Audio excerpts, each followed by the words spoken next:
ফেব্রুয়ারি 19 তারিখে রবিবার আমরা বেলা 12টার সময় আলিপুর জেল মিউজিয়ামে পরিদর্শনে গিয়েছিলাম। 1906 সালে ইংরেজ আমলে জেল আলিপুর জেল তৈরি হয়েছিল বিপ্লবীদের জন্য। এখানে যাদের ফাঁসি দেওয়া তাদের ফলক রয়েছে। 30 টাকা করে টিকিট, জনপ্রতি 30 টাকা করে টিকিট। এবং ভিতরটা আমরা দেখাচ্ছি, এখানে কফি হাউস আছে। কফি হাউসে আপনারা কফি টফি খেতে পারেন। আমরা দুপুরবেলা গেছিলাম, অনেকটা ফাঁকা ছিল এবং অনেক কিছু দেখার এখানে আছে। বিপ্লবীদের ইতিহাস, অগ্নিযুগের ইতিহাস এখানে তুলে ধরা হয়েছে। আমরা এখন যাচ্ছি ফাঁসির মঞ্চের দিকে। ফাঁসির মঞ্চে আপনাদের দেখাচ্ছি কীভাবে ফাঁসি দেওয়া হতো, কীভাবে আপনাদের বিপ্লবীদের ফাঁসি দিয়ে তারপর তার মরদেহটাকে বার করে আনা হতো, এটা এখানে তুলে ধরা হচ্ছে। এই সেই ফাঁসির মঞ্চ। ফাঁসির মঞ্চে দেখা যাচ্ছে দূর থেকে। এখানে একটা ঘর আছে, এই ঘরে মৃতদেহ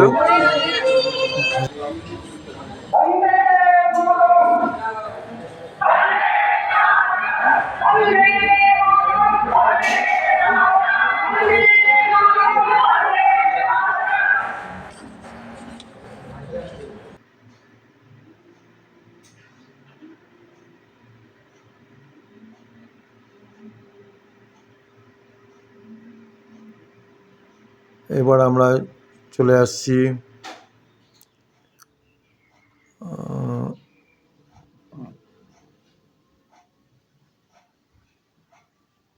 আমরা চলে আসছি সেলগুলোর দিকে। এই সেলগুলো মোটামুটি ফাঁকা, পিছনে তবু দেখাচ্ছে আপনাদের। আসলে এত জিনিস করা হয়েছে, ভিডিওটা অনেক দীর্ঘ হয়ে গেছে, কারণ ছোটো করে দেখানো যেত কিন্তু অনেক কিছু বাদ পড়ে যেত। এইভাবে সেল ছিল আগের দিনের। সেলগুলোর ভিতরে বিপ্লবীদের ছবি রাখা আছে, দেখতেই পাচ্ছেন। এই সেলগুলোতে কীভাবে একটি কক্ষের মধ্যে ওদিকে বাথরুম পায়খানা করা হতো এবং সেলের মধ্যেই থাকা হতো।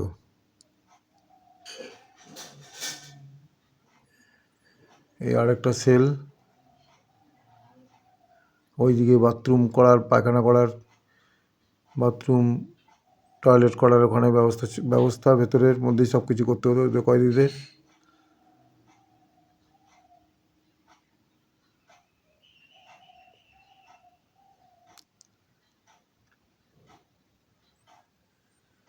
স্বাধীনতা সংগ্রামী বিধানচন্দ্র রায় এই জেলে বন্দী ছিলেন। বিধানচন্দ্র রায়ের মূর্তি করে জেলের ভেতরে রাখা হয়েছে।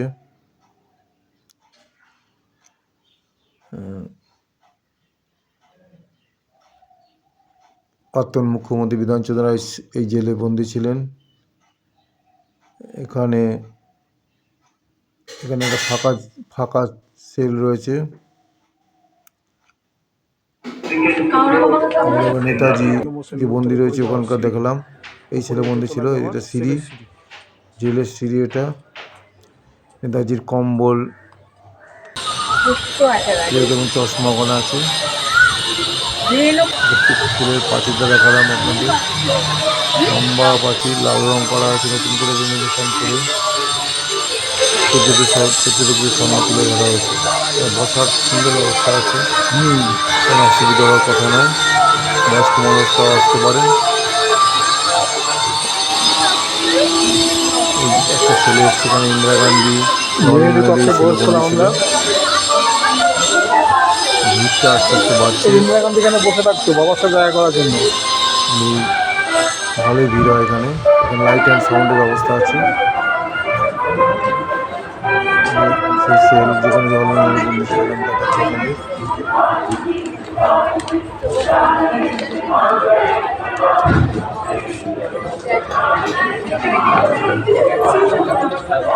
খুব ভিড় হয়েছে আজকে। ভিড়, জওয়াহরলাল নেহরু ভিড়, মানুষের ভিড়। সবাই ছবি তুলতে ব্যস্ত, সবাই ছবি তুলতে ভিডিও করছে।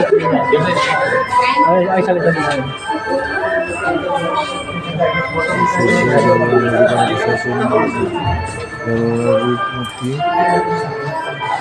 সেলের ভেতরে মালা হাত দিয়ে চিন্তা করছেন। সেই সময়কার বন্দি অবস্থায় সেলে ছিলেন।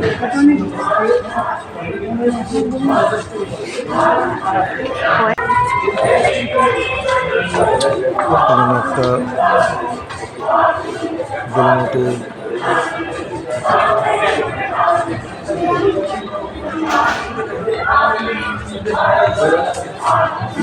একটা ফাঁকা সেল,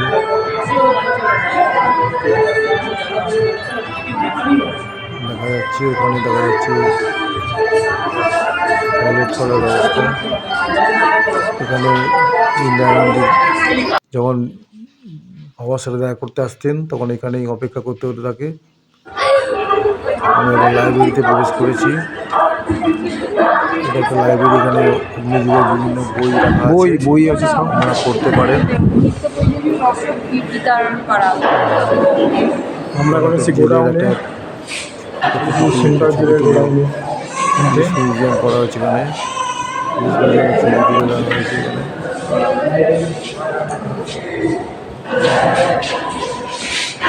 এটা একটা লাইব্রেরি, এখানে বই রাখা আছে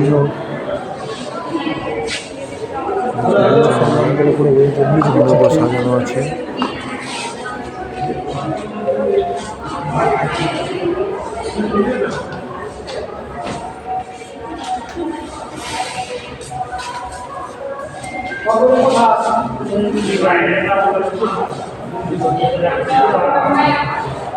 সব অগ্নিযুগের বই।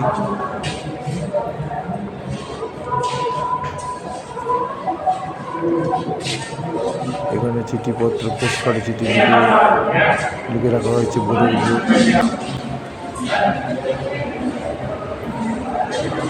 এখানে আমাদের মুখ্যমন্ত্রীর বই রাখা আছে।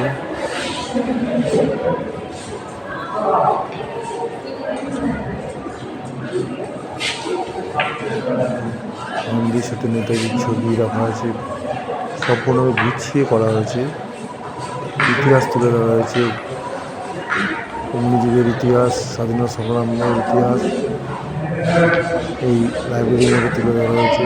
আপনারা বই নিয়ে পড়তে পারেন। বসে পড়ার ব্যবস্থা আছে, টেবিল চেয়ার আছে। আমরা এখন চলে যাচ্ছি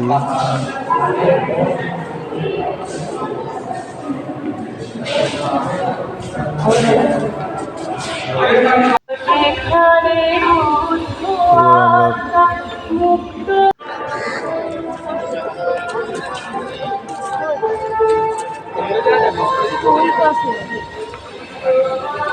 3 নম্বর সেল বন্ধ রয়েছে। 3 নম্বর সেল বন্ধ রয়েছে কোনো কারণে। এবার পুলিশ মিউজিয়ামে বিপ্লবীদের ব্যবহৃত অস্ত্র আপনাদের সামনে দেখাচ্ছি, এবং পিস্তল, এগুলো হচ্ছে বিপ্লবীদের ব্যবহৃত বোম।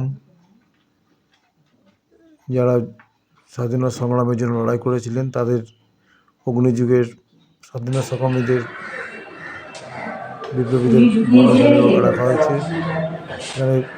এখানে বিপ্লবীদের ইতিহাস ছোটো ছোটো করে তুলে ধরা হয়েছে।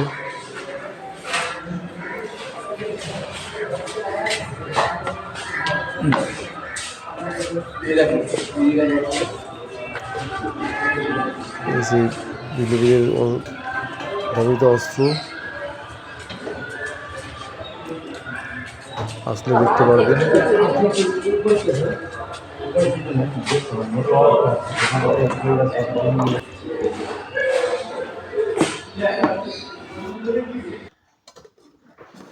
ওয়াচ টাওয়ার একটা, এখানে উপরে সিঁড়ি দিয়ে ওঠা যায়।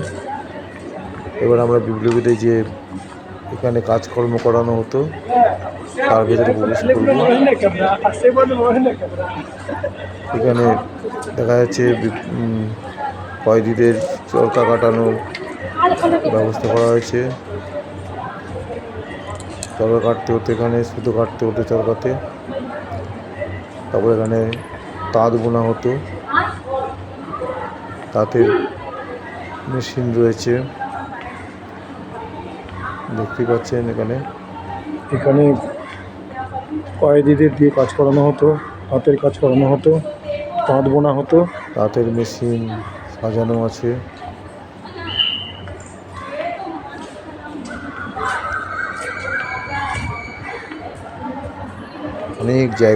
অনেকটা জায়গা নিয়ে করা হয়েছে। আবার আমরা ওয়াচ টাওয়ারের কাছে এসেছি। ওয়াচ টাওয়ারে এসছে ওয়াচ সবাই। টাওয়ার পরে আমরা দেখাবো।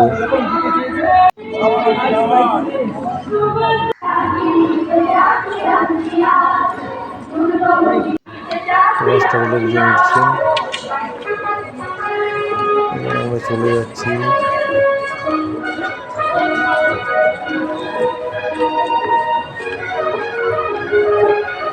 জেল হাসপাতালের দিকে। এটা হচ্ছে একটা মানে আসামিদের বিদেশে এখানে আরেকটা সেল রয়েছে এখানে।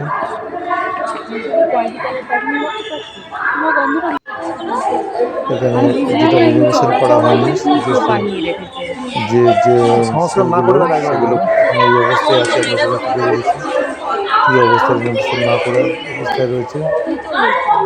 বাকিগুলো তো সব রিনোভেশন করে প্রতিটি সেলে তুলে ধরা হয়েছে। রিনোভেশন না করা অবস্থায় এখানকার জেলগুলো কীরকম ছিল কি জানি হাওয়া পাস করার জন্য নাকি কি জানি। দেখানোর জন্য। এবার আমরা যাবো জেল হাসপাতাল আমরা দেখাচ্ছি। দূর থেকে দেখা যাচ্ছে, নিচে থেকে দেখা যাচ্ছে জেল হাসপাতাল। এখানে বিপ্লবীদের মূর্তি করে রাখা হয়েছে।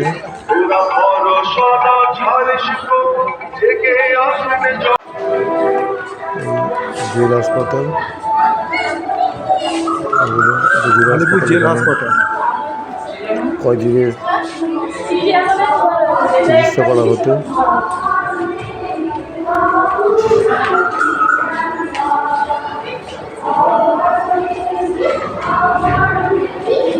এখানে একটা ক্যান্টিন আছে, আপনারা এখানে খেতে তোমরা পারেন। উপরে ঘুরে আসো, হ্যাঁ আমি নিচে বসছি। হ্যাঁ এটা দেখে নাও। ক্যান্টিনে কফি হোক নাকি খাওয়া দাওয়া?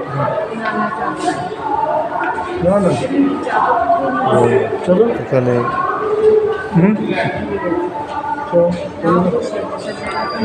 আচ্ছা তেলের এখানটাতে খাবার দাবারের চায়ের ব্যবস্থা আছে। বাইরেও স্টল করা আছে, চা কফি বিভিন্ন রকমের খাবার পাওয়া যাচ্ছে, এবং জলও পাওয়া যাচ্ছে, কোনো অসুবিধা হবে না।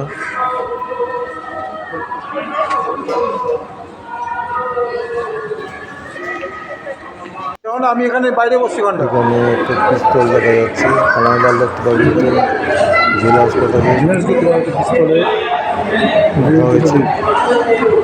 তার প্রতিকৃতি রাখা হয়েছে একটা।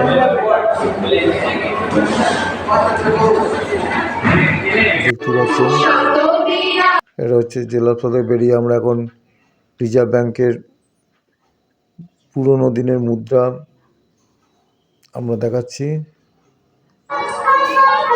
সেই পুরোনো দিনের মুদ্রা 1998 কীভাবে মুদ্রাগুলো ছিল, কীরকম ছিল সেগুলো তুলে ধরা হয়েছে।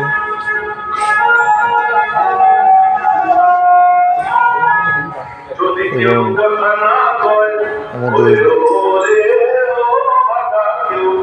এখানে একটা দুর্গা ঠাকুরের মূর্তি রাখা হয়েছে।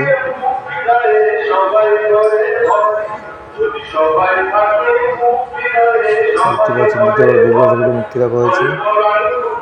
এবার আমরা ফিরে যাচ্ছি। এখানে বিভিন্ন তালিকা তৈরি করে দেওয়া হয়েছে, কখন কি আসবেন এই জেলা হাসপাতাল। আমাদের ভিডিওটা এখানেই শেষ করলাম।